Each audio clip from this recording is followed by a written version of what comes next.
Hey, Scuttlebutt listeners, welcome back. Episode 101. Thank you again for tuning in. If this is your first time, welcome and enjoy the next 100, we hope. So coming down, normally after something is landmark as a 100th episode, there will obviously would be a tendency for some sort of hangover, but definitely not in this case.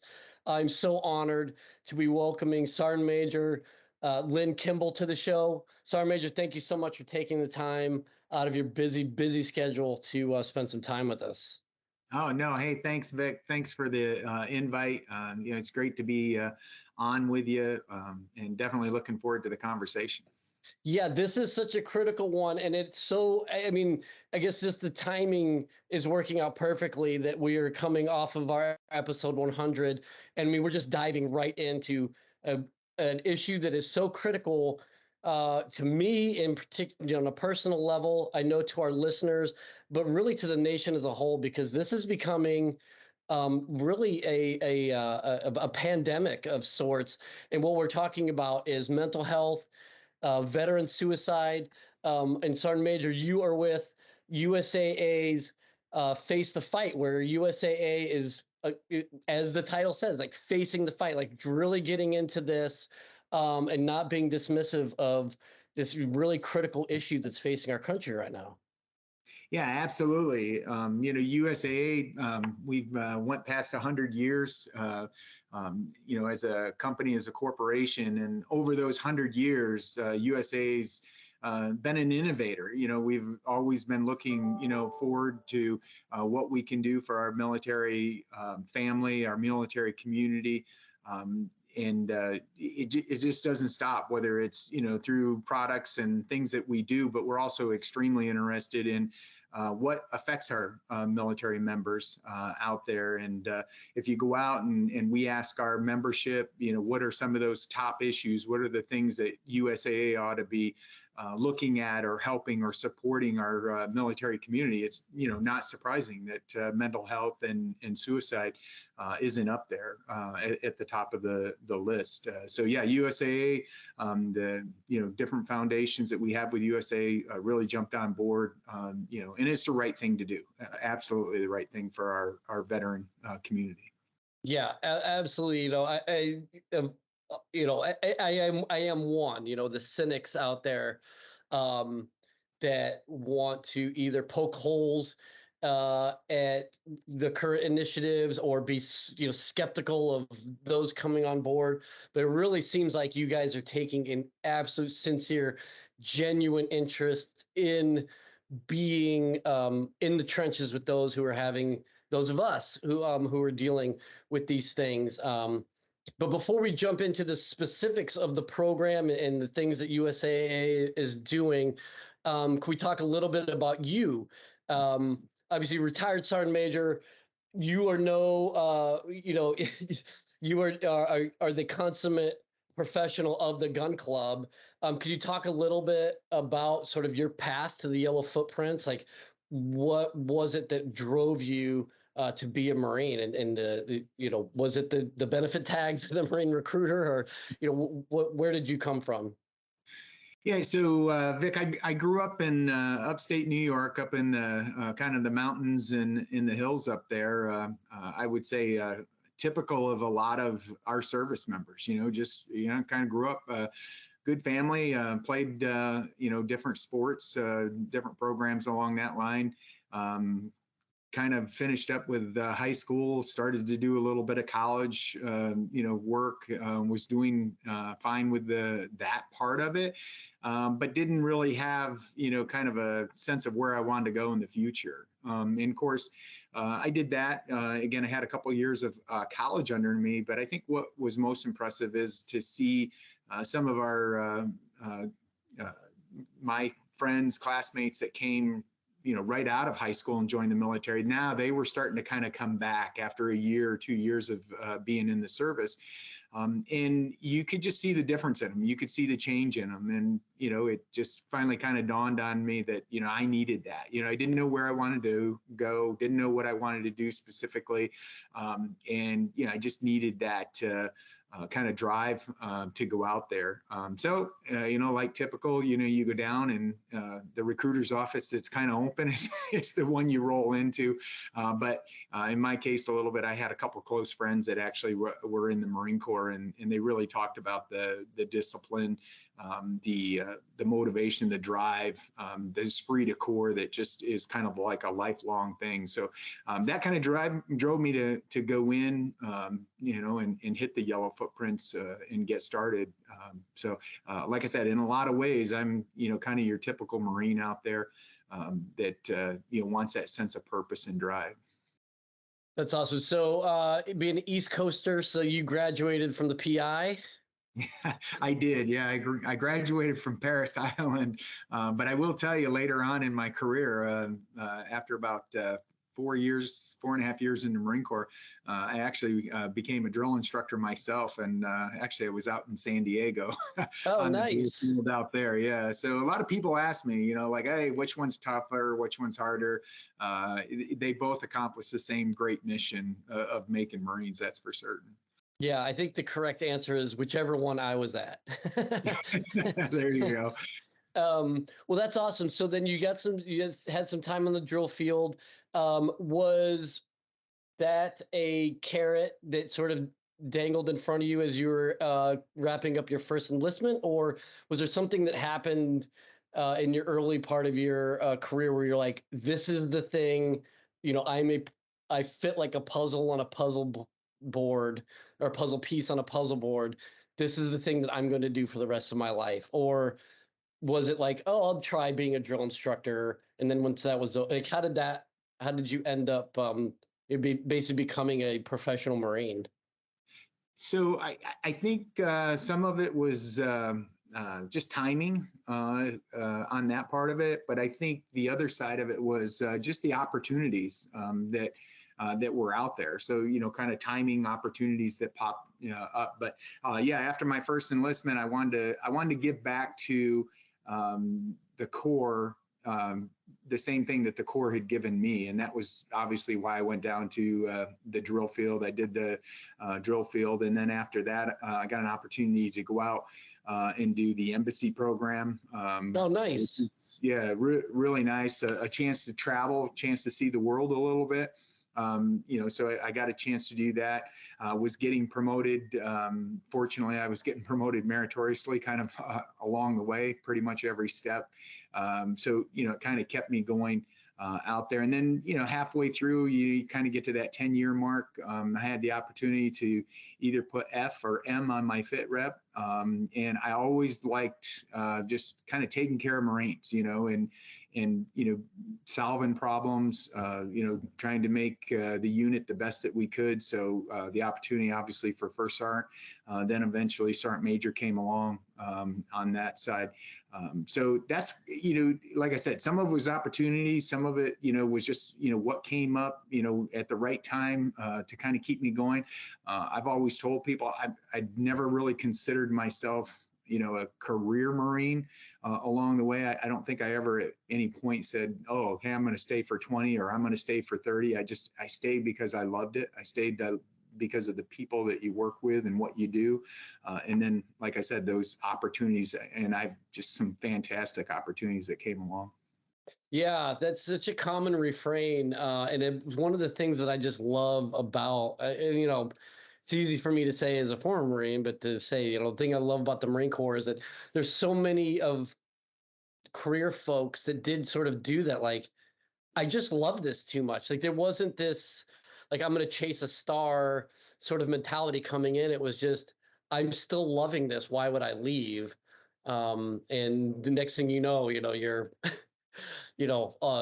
rising, completely rising the ranks. So I've always loved that about fellow Marines, and those that I've had the pleasure of serving with alongside, is like that joy of not just necessarily being in command or leading, but of being with other Marines. It's just, it's such a salve to all of the other stuff going on in life. Yeah, no, absolutely. I mean, it just it makes it easy. Matter of fact, I tell people I'd still be serving today if they would, allow you, and if you could. Obviously, there's a limitation to how long you can serve and the purpose, but yeah, absolutely. To your point, just the right people and the different missions. I think sometimes we forget how many different things we actually can do in the Marine Corps. How many different pathways and things that are out there. So it makes it a great career and an enjoyable career. Yeah. What are some of your more memorable tours, if you don't mind me asking? Well, obviously, you probably put the embassy program up at the top, and I actually did 3 different tours with the embassy program. So, I went out as a deck commander and was out for that. Then I went back to the schoolhouse. I got a chance to be an instructor at the schoolhouse, but probably, one of the most enjoyable ones was actually I was a sergeant major of the embassy program. So I got to travel all over the world. I went to, I think, like 96, 97 different countries. Wow. Yeah. And then, just to see those, but then, to see the quality of the Marines that we have out there that are doing, God's work, in some really rough countries and in really rough environments and places like that. It just, that part of it was fantastic. And then, I've always, really been super proud of, as a sergeant major to work at the general officer level. And again, for kind of the same exact reason. I mean, you get to that level and then you see the wide breadth of things that, our young Marines are doing, the things that we ask 18, 19-year-old, kids to do. Sure. And they do it, and they do it, just beyond your imagination on how good or how well they can do these things. You're kind of in awe, and you just sit there and serving them, and helping support them just becomes just the main idea, the main mission. Yeah, those are probably the big highlights. What I really enjoyed most. Absolutely. I mean, that sounds great. I my last duty was with McTim in UAE, and so we got to work, fairly closely with the embassy Marines there at the consulate in Dubai, and then obviously at the embassy in Abu Dhabi.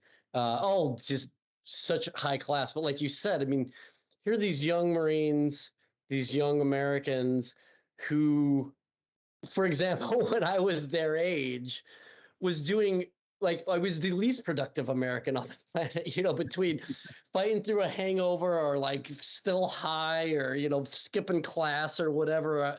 I was unfortunately typical of a young college American, but conversely, looking at these 19, 20, 21-year-olds and the amount of responsibility that they've embraced and then are excelling beyond your wildest expectations. I know as a company commander in country, the amount of pride that I had in them had nothing to do with me, but just to watch them and just feel proud for them, and to really like kind of have that comfort that like our country's in a good place because these people exist. It was really, it's one of the most fulfilling experiences of my young life as a Marine. And so I definitely can echo, and then what you're saying resonates with me big time. But one thing I want to, I guess, is sort of a bridge into our discussion of Face the Fight. As you're climbing up the ranks, I know for me, I raised my right hand in 97, was commissioned 98. So, I retired in 2018. So like almost the entirety of my career was caught up in some form or fashion between, GWAT and, Operation Iraqi Freedom, Enduring Freedom, even in the times that I wasn't actively in country, on deployment. Everything I was doing whether I was recruiting duty or whether I was on I&I duty, was in support of the long war. I don't know, were your experiences similar? Was the long war sort of like the main staple of your career? I wouldn't necessarily, I mean, it was a big portion. Obviously, I joined in 1987 and then retired in 2018 as well. But I wouldn't say necessarily, right? When I first came in, we had Vietnam veterans that were the high level leadership, of the Marine Corps. And, you were constantly lessons learned and, how they operated and how they did things, from that side of it. And then soon after that, obviously, Desert Storm, Desert Shield went on. Of course, I didn't go to Desert Storm, Desert Shield. I was actually sent out to the drill field. So that was my drill instructor kind of time frame.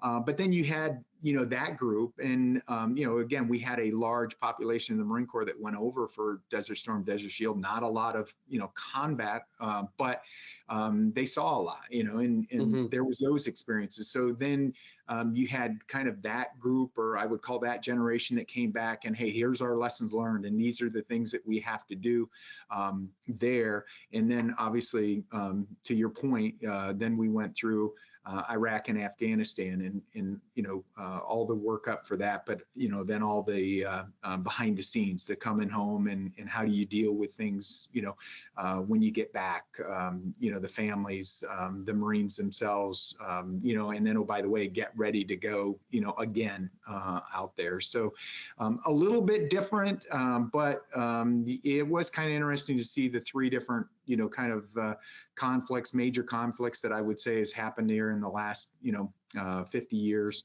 and how the different generations, work through it. Yeah.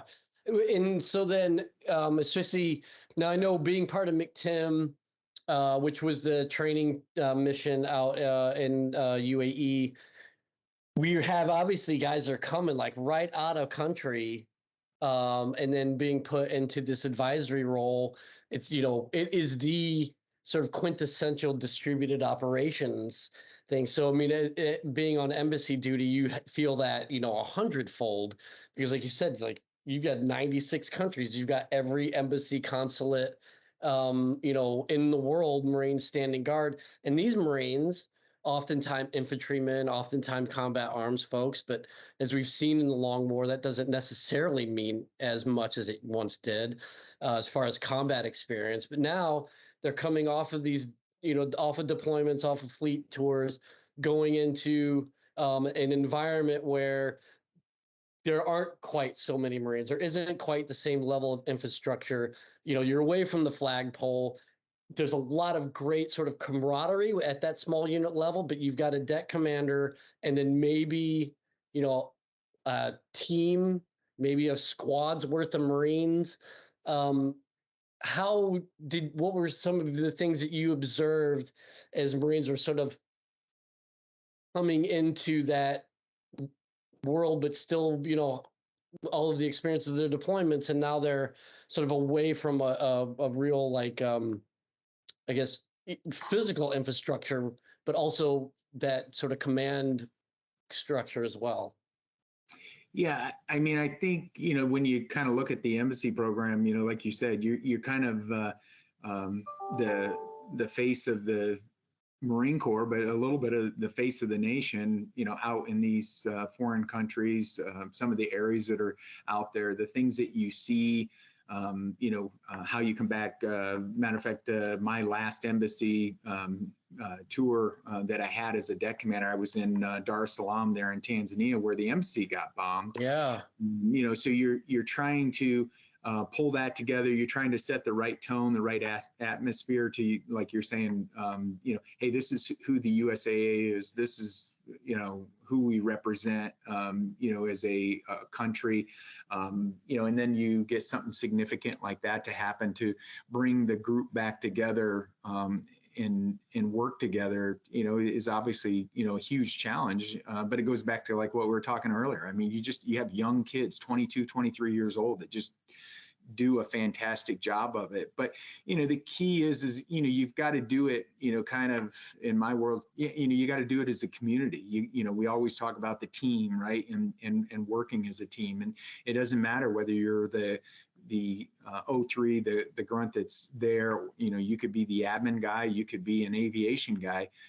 You still got to come together as a team to make that happen, to execute the mission that's out there, and be that sounding board, I guess you would say, for some of these countries to understand who we are and what we're doing. And the experience, I mean, what they get to see is just, whether, like I said, whether it was embassy duty or it's in Iraq, or, even, you talk to the Vietnam vets and Right. the things that they were doing out there. Absolutely awesome.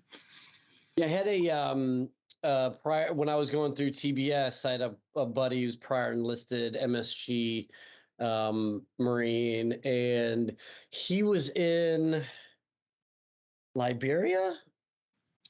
I know, somewhere not awesome, at a not awesome time, and he said it was really hard for him, even though they didn't face any combat direct, because everyone knew, like, don't trip around the Marines.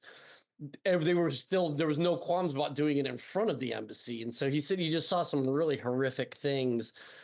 What were some of your experiences with your Marines as they, obviously once the sort of balloon goes up, everybody's doing what they've trained to do, mission accomplishment. Well, how was it in the unwinding portion, where obviously you can't just like, hey, Marine, why don't you go,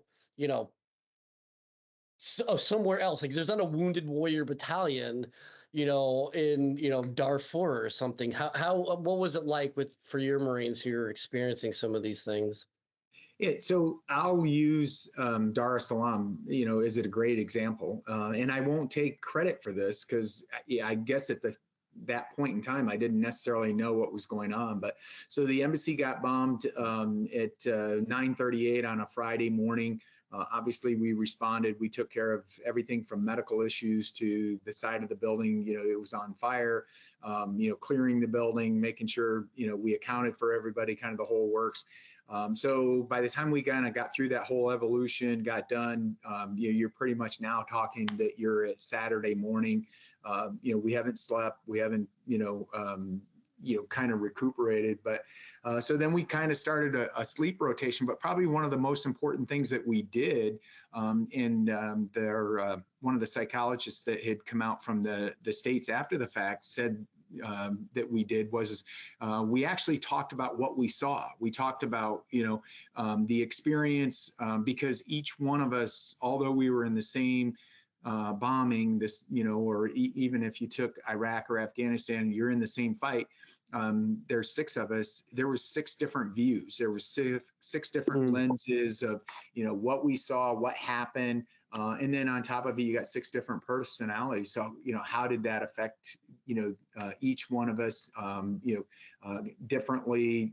How did you work through it? But the huge part of it is just, having that conversation, having the discussion, and talking with each other about what we saw, what we didn't. And then because we knew each other, it was kind of easy to pick up, where, okay, wait a minute, this affected, Marine X a little bit more than, maybe some of the rest of us, or, kind of vice versa on it. But we continually, kind of talked. And like I said, the psychologist that had come out said, actually, that's probably the best thing you could have done is actually talked and had a conversation, and really understood each other's viewpoint, and, how we felt, what it was affecting each other differently. That's I mean, it's such a good bridge into what we're talking about. We've had, mental health. There's still a lot of work we need to do. I feel like, this is Vic, world according to Vic, but we have a long way to go as a culture, especially Marine culture, of not looking at this type of therapy, this type of after action as a pariah, or as something that there's a stigma behind talking about your feelings or sharing your experiences. I think the current generation is actually way better at it than folks like myself. They're like, oh, I don't have feelings. Feelings are for the weak, or whatever. They just get in the way of mission. But I do feel like as we look at the statistics, the Marines, obviously we have a problem amongst, there's something that needs to be addressed amongst those in uniform. But really the data shows that we have such a huge spike in mental health issues, in suicide, veteran suicides once, well, obviously veterans, but once they get out of uniform and that infrastructure isn't there, they're not around people that they've shared experiences with. They don't feel like they can talk to people because they don't feel like people truly understand. All the guests that we've had on the show, community has been the one sort of common thing that they've all said, if nothing else, become part of a community, because that's the one thing that you lose. USAA and Face the Fight, I think, is trying to push towards something else, right? I don't know. In the world of Lynn Kimble, I think USAA is trying to push that we do that as a community. Yeah, that's what I mean. Yeah. Okay. Pushing towards a different paradigm of just, right. Yeah. Hey, you're out. See you later. Right. Yeah. No, I think, USA is really on board. And I think they're, as far as the direction is spot on, right? I always go back, right? It takes a community to raise a kid, I mean, whether it's, the teachers or whether it's the pastor or, it's not always just the parents, right? Because, kid. So I think we have to look at it in the same way. And I think that's the way USAA is looking at it is, hey, we not one entity can solve this problem. It's going to take a whole group, right? And that's where USAA's Face the Fight has gone out and partnered with other organizations, but not just maybe the mental health care providers or like you said, belong to a community, a veterans organization. USAA is trying to bring that all together as a group to help take care of this issue and to try to work on the issue a lot more in there. I think the other thing that's in there, and you kind of had said something about it, Vic, but I think some of the stigma with it is hey, if I go and I talk about it, or if I say something to somebody, then I have a mental illness. And I think in most cases we actually find it's not that you have a mental illness. There's a challenge in your life. There's things that are out there that hey, just ask for help and we can help resolve it. So going back to the Face the Fight, I think that's what we're really pushing for, and to me, that's the right approach. We can't solve a problem or we can't solve an issue just, with one part of that entity. And if you look at the Marine Corps, you look at the units and the organizations out there, as we function, take an aviation squadron, we can't complete our mission with just the power plant guys, the guys that fix an engine. No, you got to have the airframes guys. You got to have the avionics guys. So in the same concept, you have to bring a community together to complete the mission or execute the mission. And I think that's what USAA is saying with Face the Fight. Hey, let's bring the community together. Let's bring all the partners and teams together, and we'll have a much better success ratio of accomplishing the issue with mental health and suicide prevention. Yeah, absolutely. I know some of the guests we've had on have talked about sort of exactly what you're saying, like the stigma that it's some sort of mental illness or a disorder, when it's like, no, it's actually decidedly very, very normal. Like the things you've experienced are traumatic. If you didn't have a response, then maybe we have a problem. Like that would be the mental illness. But the fact is, post-traumatic stress isn't always a bad thing. It's like, it's what keeps my kids from reaching up and grabbing the hot pot on the stove, right? Like they did it once, they burned. Now they know to stay away from there is a certain level of survival that is absolutely necessary with post-traumatic stress. But at the same time, it's acknowledging that what I've seen or what may have happened around me is decidedly not normal and traumatic. And this is the response. So now we just need to figure out, right, how do we keep that response from continuing to reoccur. Anyways, but I'm talking way outside my lane. Sergeant Major, could you, as we've talked about this Face the Fight campaign from USAA, could you talk about some of the specifics of like what that really was, and like sort of, and we've addressed it a little bit, but like what the impetus behind USAA getting involved in this was? Yeah, so as I kind of talked about earlier, USAA's been in existence for 100 years, and we want to be the financial provider for our military community, but in the same sense of that, we want to make sure that we're addressing or taking care of issues of concern for the military community. So we had gone out and talked to our members, had asked them what some of those topics and issues were, and they came back to us, and that was one of the big issues that they had said. And so, if we're going to continue with what USAA is, as far as knowing our members, knowing what it means to serve, then this is one of those issues that we need to go back and we need to help address. We need to be a part of it, right? And then also USA, like most corporate companies out here, we're innovators. You're not going to be in existence for 100 years if you don't, figure out or look into the future and solve problems and make your product, your company better. So taking the innovation side of it, I think you tie that into USAA, and that's where we came in and said, hey, wait a minute, we can look at this problem, we can be a part of the solution, and we can help out.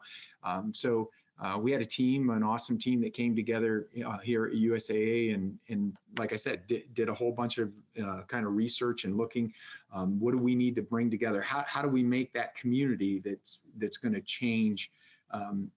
Just the kind of, hey, we've done this before. Hey, let's go try something new out there. Right. And that's how they really, got into it and got involved. That's awesome. What are some of the things like, I guess, what would you, it's hard to sort of quantify this from a mental health standpoint, because obviously we'd all love to just say like mission accomplished, everybody's good to go, but like what is USA trying to like specifically get after? Is it awareness?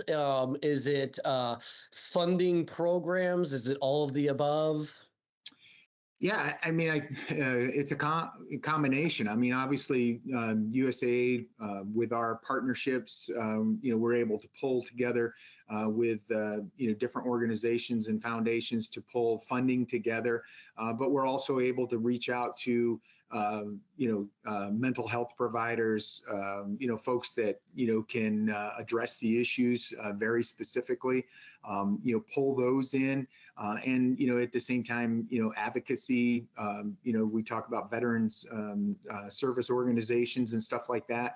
To partner with them to help work on the topics and subjects that go along with it. So.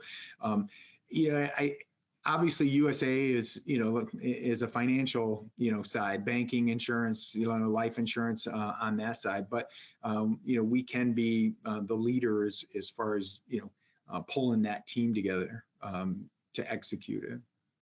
Yeah, nice. And then how about folks that are, listening in? Like we've had, representatives from, say, like American Legion and various organizations. Like I said, we've had medical professionals. What can they do to get with USAA, or how can they partner, or how can they basically be a participant in the Face the Fight campaign? Yeah, I would tell, whether it's an individual or an organization or group that wants to get involved, they can go on the web and go to wefacethefight.org. Okay. Again, yeah, wefacethefight.org. They can go in there.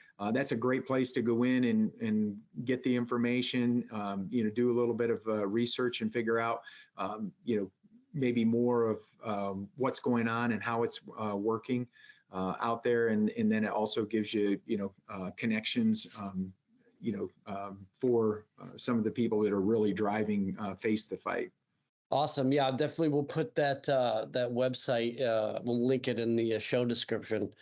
We put this out. So, well, this is really great. And thank you again, Sergeant Major, for the generosity with your time. I know you're extremely busy.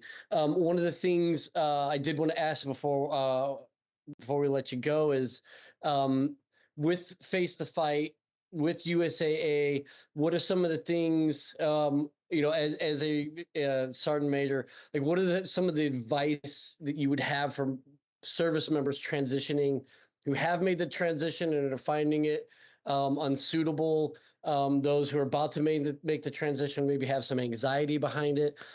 But obviously for you lived a life of transition.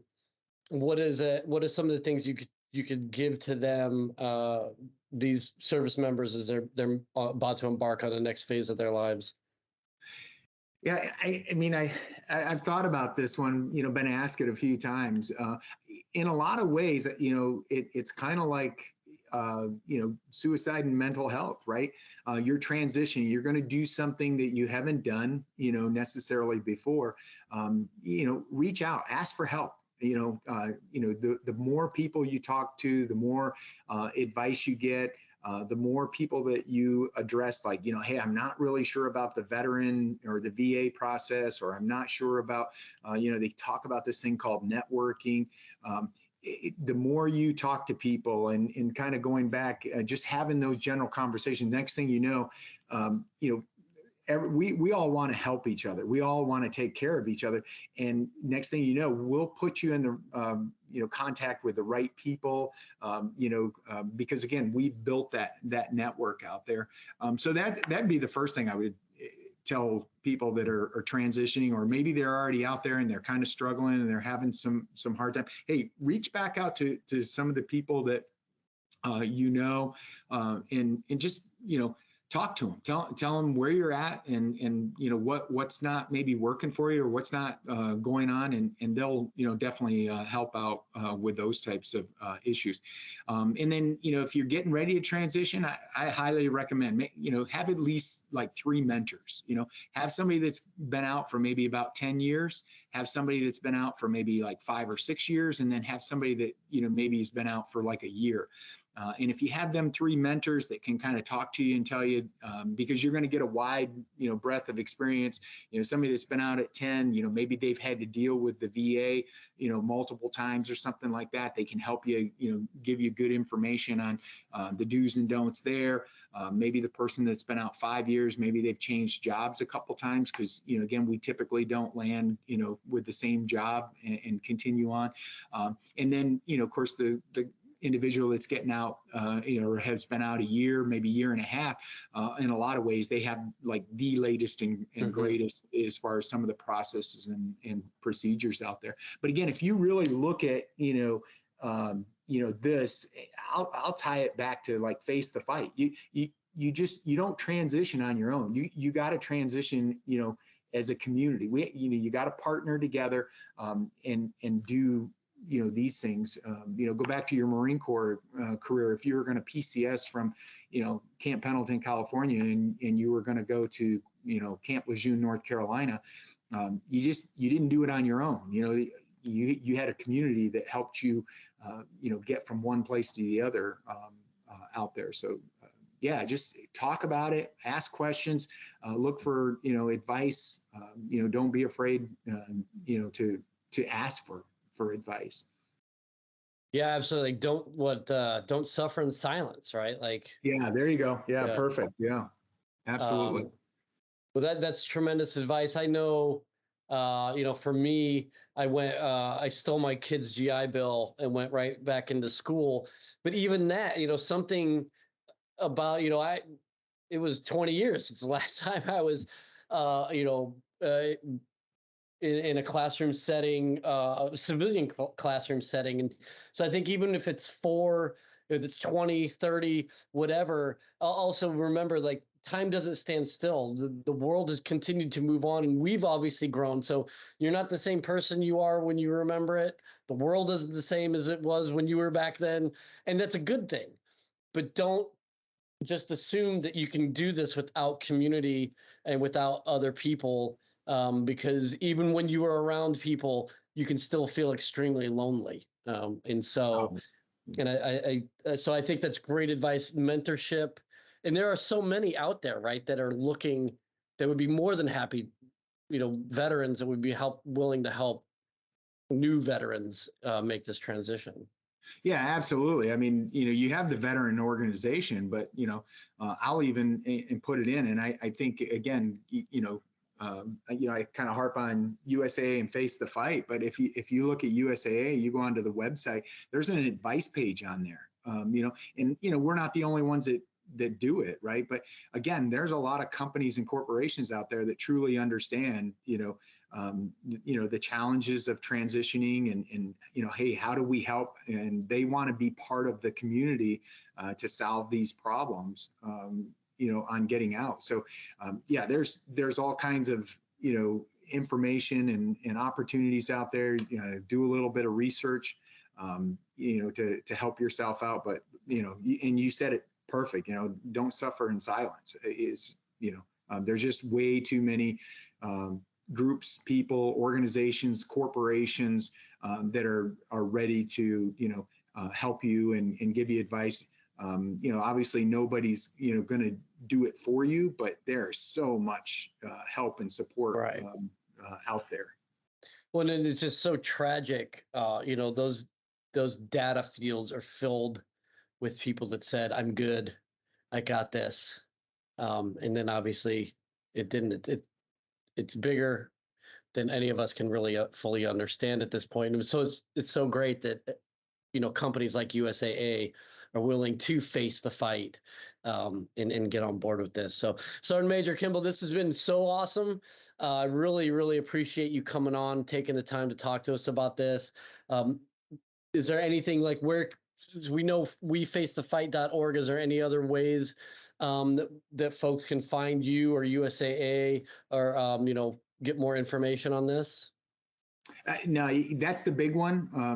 Like I said, I would definitely recommend go there and hop on that one first. And then from that site and everything like that, there's all kinds of information and ways that'll point you or point organizations to where they need to go.